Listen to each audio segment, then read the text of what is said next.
Takže dobrý den, dámy a pánové, vítejte u dalšího tutoriálu. Dneska se podíváme na všechno, co by měl začátečník vědět, než začne pracovat s programem, velmi populárním programem jménem Audacity. Pokud jste na tenhle tutoriál narazili, pravděpodobně prostřednictvím vyhledávání, tak už víte, co Audacity dělá a proč s ním chcete pracovat.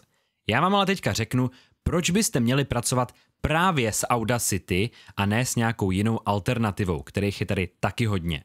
Konkrétně na začátku porovnám program Audacity s jinýma programama, na který taky natáčím tutoriály, jako jsou OBS a DaVinci Resolve. Nebudeme se tady bavit o Adobe Audition, tam je jasná výhoda Audacity v tom, že je free, Audition se platí, no ale máte tam třeba zase nějaký lepší pluginy nebo práci s tím audiem. Každopádně pokud byste si chtěli Audition předplatit, můžete využít link v popisku videa. No a potom se naučíme, jak co nejlíp Audacity nastavit a rovnou s ním nahrávat a možná se podíváme i na nějakou malou postprodukci. Prostě vám ukážu, jak s Audacity pracuju já. Já většinou u jakýhokoliv videa, který nahrávám takhle u počítače, mám Audacity zapnutý a nahrávám audio v něm. Proč ale nahrávám audio v Audacity, když zároveň ho mám v OBSku a mohl bych použít to audio z toho OBSka? Mám proto hnedka dva, respektive tři důvody. Za prvé, z Audacity můžete vždycky vyexportovat o něco kvalitnější audio než z OBSka, protože můžete předejít jakýkoliv kompresi a vyexportovat si čistou wavku, která je sice velká, ale je to nejkvalitnější, co můžete mít. Za druhé, nikdo není dokonalej, ani váš počítač není dokonalej, ani váš poskytovatel elektřiny není dokonalej a uprostřed nahrávání se může stát téměř cokoliv, co vám může vaše audio pokazit. A v tu chvíli, pokud nahráváte do dvou různých programů, tak máte větší šanci, že se vám podaří to audio nějakým způsobem zachránit. OBSko docela často rádo vynechává třeba nějaký čtvrt sekundy z vašeho audia a občas prostě nějak zazlobí nebo spadne, přestane pracovat a v tu chvíli, když máte zapnutý Audacity, tak máte prostě druhý záložní stream audia, který můžete zachránit a použít. Takže záložní audio. No a celý tohle je možný hlavně proto, že Audacity je velmi nenáročný program, který není vůbec problém mít zapnutý na pozadí i na slabším počítači a nahrávat. No a tím už se dostávám oslím můstkem k srovnání s DaVinci Resolve. V DaVinci Resolve, jak už správně víte z mýho videa, který máte v kartičce vpravo nahoře, můžete taky nahrávat audio nativně a nemusíte se s Audacity vůbec obtěžovat.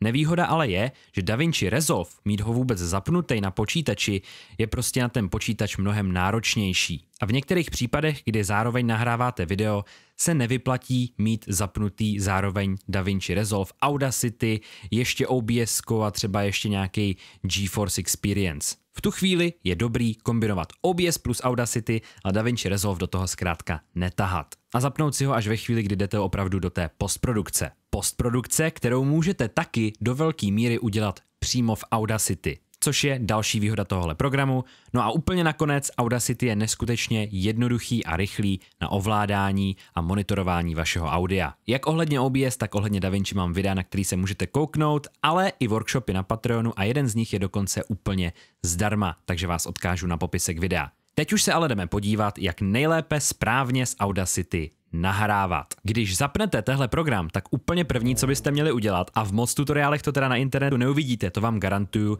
je uložit si projekt File, Save Project a Save Project As. Tady si to můžete pojmenovat třeba jako voiceover a uložit si váš projekt. Dostanete sice varování, že tam ještě nemáte žádný stopy, to je naprosto v pořádku a projekt si uložíte. Proč je tohle dobrý udělat? Může se vám stát, jak už jsem říkal, že vám třeba vypadne proud v polovině nahrávání dvouhodinového podcastu.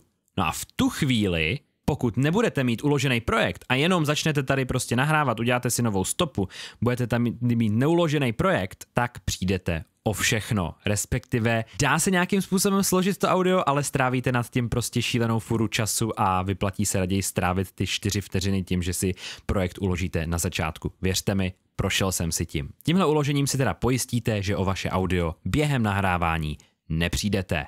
Dál nás čeká si správně nastavit frekvenci audia tohohle projektu. Já doporučuji všechno dělat ve 48 000 Hz, přestože tam můžete mít default těch 44 100, tak doporučuji překliknout na 48 000 a stejně tak mít tohle číslo stejný, to je možná úplně nejdůležitější, když potom vaše audio editujete třeba v DaVinci Resolve nebo v nějakým jiném programu. Stejně jako u frames per second u videa, tak u toho audia je důležitý, aby vám ty čísla seděly všude a především byly všude prostě stejný. Od nahrávání až do postprodukce, až do toho finálního renderu. Nahoře si musíme nastavit správný způsob nahrávání, který pro nás bude Windows Direct Sound. Pokud bychom chtěli nahrávat ne náš mikrofon, ale to, co si přehráváme na počítači, tak potom budeme vybírat Windows Wasapy, ale tady už dáme Windows Direct Sound a tady si musíme vybrat ten správný mikrofon. Tady se mi nabízí pár chyb, samozřejmě bych mohl nahrávat ze svého HyperX Cloud headsetu, od kterého mi mikrofon leží někde ve skříni, nemám ho ani připojený, což by byla chyba, anebo bych mohl nahrávat nejotřesnější mikrofon na planetě Zemi z Logitech C920. To fakt nechcete poslouchat. Takže tady je opravdu důležitý vybrat si správný mikrofon, v mém případě Rankforce CU4, link na veškeré moje vybavení máte v popisku videa. No a hnedka vedle toho si můžete vybrat, jestli budete nahrávat stereo, čili 2 stopy v jednom souboru, anebo mono. Většina mikrofonů vám bude nahrávat nativně mono, ale není žádný problém nahrát si stereo a co Audacity udělá, je, že vám prostě nahraje to samý audio do levýho ucha i do pravýho. Já nahrávám i na mono mikrofonu stereo z toho důvodu, že potom v DaVinci rád pracuju pouze se stereo stopama. Nerad si to konvertuju, nerad to tam překlikávám, prostě mám rád rovnou všechno stereo a dál s tím pracovat už jako stereo. Levý ucho, pravý ucho. To, že je v obojí stejný, mě tady vůbec neštve. No a poslední tahle dropdown kolonka už je jenom zařízení, přes který budete odposlouchávat ten výsledek. Takže tady to není zas tak důležitý nastavit před nahráváním správně, prostě si tam dejte vaše repráky nebo sluchátka. No a teďka možná to úplně nejdůležitější, co máme tady, a to je úroveň vašeho mikrofonu. Já mám tehle USB mikrofon Rankforce CU4, ty úrovně se vám budou lišit podle toho, jestli máte zvukovou kartu, jak jste blízko u mikrofonu, jak nahlas mluvíte a tak dále. Abychom si nastavili správně tu úroveň té hlasitosti, tak je dobrý si tady dát zapnout Start Monitoring, kde najednou uvidíte, když budete mluvit, tady ty úrovně vašeho mikrofonu. Já mám nastavený úrovně na 97%. Tady to je mimochodem ten stejný slider, který naleznete ve Windowsech na úroveň mikrofonu, je propojený. A já ho moc rád ovládám přímo tady v Audacity, protože mi to přijde nejjednodušší. Když třeba streamuju, tak si vedle otevřu Audacity jenom kvůli tomu, abych si mohl kontrolovat, že mám správně tuhle úroveň mikrofonu. V žádném případě nemějte nikdy nastavený ve Windowsech automatickou tuhletu úroveň. To pak dělá jako opravdu neplechu a zní to příšerně. No a teďka zapli jsme si tady nějaký monitoring a v principu nechceme nikdy, aby se nám při normálním mluvení dostala ta úroveň do nuly. Vidíte, že když trošku zakřičím, tak se nám to do nuly dostane, ale já nepředpokládám, že když budu dělat tehle voiceover, takže budu u toho křičet, jo? Když si na to takhle dvakrát poklikám, tak mi tam ty červený zmizej a chceme to mít přesně takhle někde v tom range kolem -12, třeba do -6, ale ne moc přes tu -6, ne do toho červeného a do nuly opravdu vůbec nikdy. Lepší to mít trošku potiší, než trošku hlasitější, protože to, že to máte hlasitější, už v postprodukci nikdy nespravíte. Takže jak vidíte, mám to tady na 0,97, když bych si to dal na 100% a jenom bych trošku prostě občas něco řekl nahlas, tak to najednou bude prostě blbý. Jo, možná to vlastně slyšíte už i teďka v tomhle Audacity, teda v tomhle OBS recordingu, přes který nahrávám tohle video. Pro mě ten sweet spot je opravdu 97%, můžete se podívat, že když bych to tady hodil na 50 třeba, tak prostě mě skoro neslyšíte. Jo, jako tady to už je opravdu blbý, že vám když vám mluvení skáče někde kolem -30, -36, tak už to je opravdu příliš potichu. Pro nás pod -20 a až třeba maximálně k těm -6. Zhruba tak, jak to teďka mám, já bych řekl, že prostě pro mě je optimum. Takže s tímhle si pohrajte si s tímhle sliderem, ať to není přebuzený, ať to není moc potichu. Tohle je jako zdaleka největší věda vašeho voiceoveru. No a samozřejmě je tady i spousta teorie, o který by se dalo mluvit, jak si zařídit vaše nahrávací studio. Chcete mít kolem sebe nějaký měkký věci, jako polštářky, nebo nějakou akustickou pěnu, nebo nějakou deku přes hlavu si můžete hodit, když nahráváte voiceover, aby se vám neodrážel zvuk po místnosti a chcete být rozumně blízko u toho mikrofonu.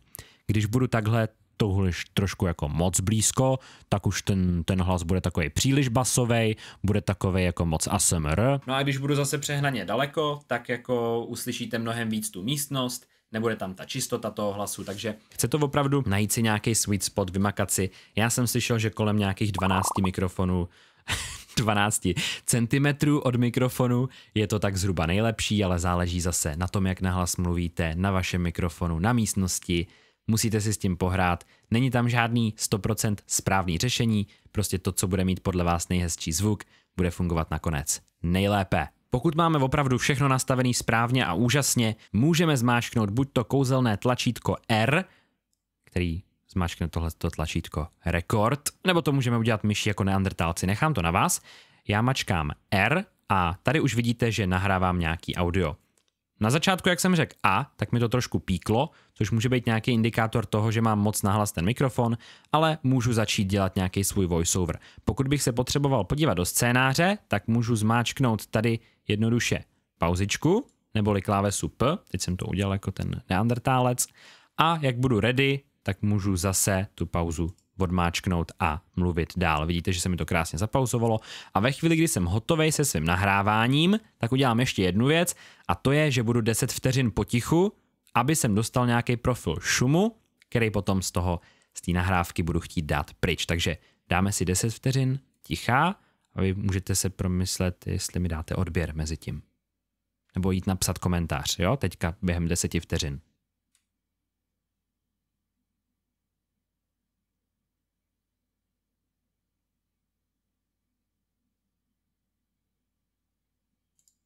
Já jsem zmáčknul stop, doufám, že jste mi napsali něco hezkého do komentáře a mám v podstatě tady hotovou svoji krásnou nahrávku. A jelikož jsme si na začátku setupnuli nějaký projekt, tak můžu zmáčknout Ctrl S a ono se mi to krásně do toho projektu uloží. Můžete vidět, že tady vznikla ta stereostopa, máme tady vlastně dva identické zvuky, nahoře a dole, který reprezentují levej a pravej kanál. No a teďka libovolně si můžu kliknout do té nahrávky a mezerníkem a ve chvíli, kdy jsem hotovej se svým nahráváním, si můžu tu nahrávku pustit a mezerníkem to zase vrátím zpátky. Když by se mi část té nahrávky nelíbila, můžu takhle ji označit a můžu zmáčknout delete a tím tu část dám takhle krásně pryč.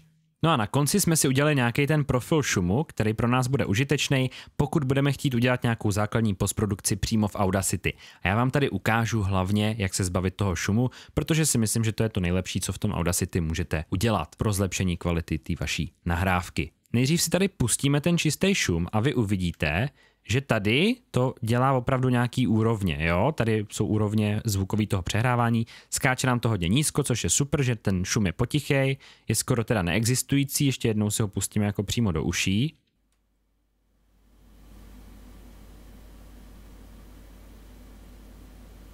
Já jsem vám ho tady ukázal víc nahlas, že jsme si ho udělali hlasitější a teďka si ten šum dáme pryč. Jak to uděláme? My chceme dát pryč ten šum z celé nahrávky, ale nejdřív musíme ukázat Audacity, kde se nachází jenom ten šum, aby si to jako nabralo vzorek, očuchalo si to, jak to zní a potom mohlo ten zvuk dát pryč z celé nahrávky, i tam, kde mluvíme.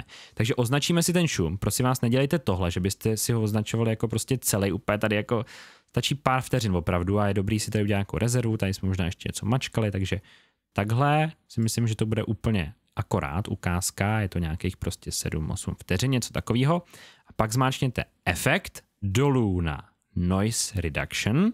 A teďka, když máte toto označené, tak zmáčkněte Get Noise Profile, získat profil šumu, pokud máte v češtině. Přepněte si program do angličtiny. Já se omlouvám, nechci být takhle ošklivej.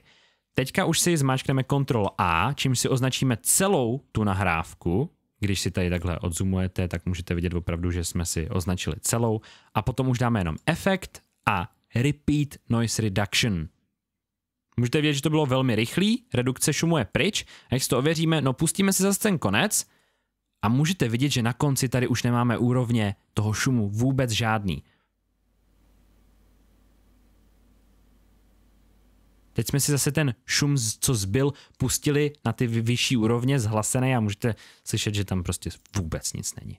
Jednoduše pauzičku, odmáčknout a mluvit dál. Vidíte, že se mi to krásně zapauzovalo a ve chvíli, kdy jsem hotovej se svým nahráváním. Na co s touhle nahrávkou, jak ji uložit, není to tak složité jako DaVinci, stačí dát file, export a exportujeme jako WAV, neexportujeme jako MP3, protože tam už byla komprese. Ten WAV je prostě čistý, krásný. VoiceOver tady máme už převzatý název z toho projektu a zmáčkneme si krásně Save. OK, krásně se nám to vyrendrovalo, ani chvilku to netrvalo, ani tam nebyl progress bar, pokud máte 2hodinový podcast, tak tam ten progress bar bude, to vás ujišťuju. A máme hotovo, takže tohle by bylo nějaký základní používání Audacity. Samozřejmě tady můžete dělat další srandy, jako je equalizer, kompresor, nějaký reverb, ale k tomu já už radši používám třeba DaVinci Resolve a video už jsem na to taky natáčel, dokonce několikrát, takže vás odkážu zase na nějaký moje další videa.